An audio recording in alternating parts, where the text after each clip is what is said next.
चार दोस्त 12वीं पास करने के बाद एक होटल में छोटी सी पार्टी कर रहे होते हैं और बातों ही बातों में चारों डिसाइड करते हैं कि आज से 40 साल बाद आज ही के दिन 1 जनवरी को हम फिर से यहीं मिलकर पार्टी करेंगे।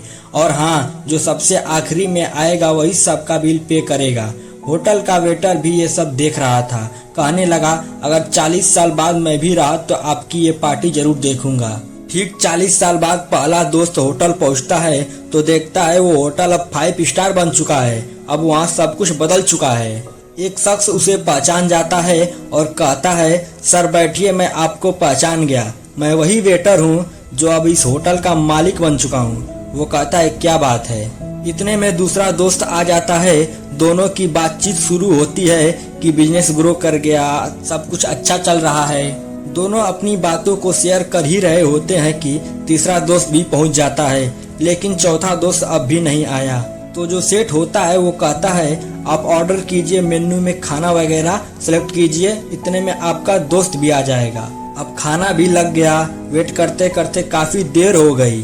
उदास मन से ये तीनों दोस्त डिनर शुरू कर भी देते हैं। तीनों ने डिनर कर भी लिया, लेकिन चौथा दोस्त अब भी नहीं आया। अब जब बिल देने की बारी आती है तो कहते हैं कि मोहन तो शायद बहुत बड़ा आदमी बन गया है, हमको इग्नोर कर रहा है, चलो हम ही बिल पे कर देते हैं। जैसे ही बिल पे करने के लिए काउंटर पर पहुंचे तो काउंटर का मैनेजर बोला, आपका बिल ऑलरेडी पे हो चुका है।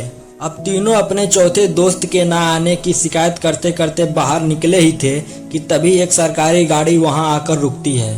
उसमें से एक लड़का उतरता है और तीनों के पैर छूते हुए कहता है, मेरे पापा टीचर बन गए थे, मुझे कलेक्टर बनाने के काबिल कर दिया, लेकिन अफसोस मेरे पापा आज से 1 महीने पहले ये दुनिया छोड़कर चले गए।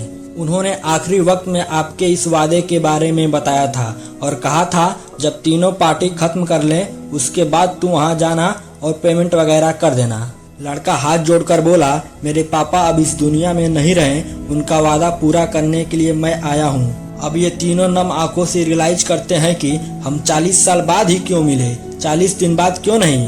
तो अपनों से हमेशा मिलते रहिए, इससे पहले कि कोई आपका अपना ये दुनिया छोड़कर चला जाए, क्योंकि आदमी सिर्फ एक पानी का बुलबुला है।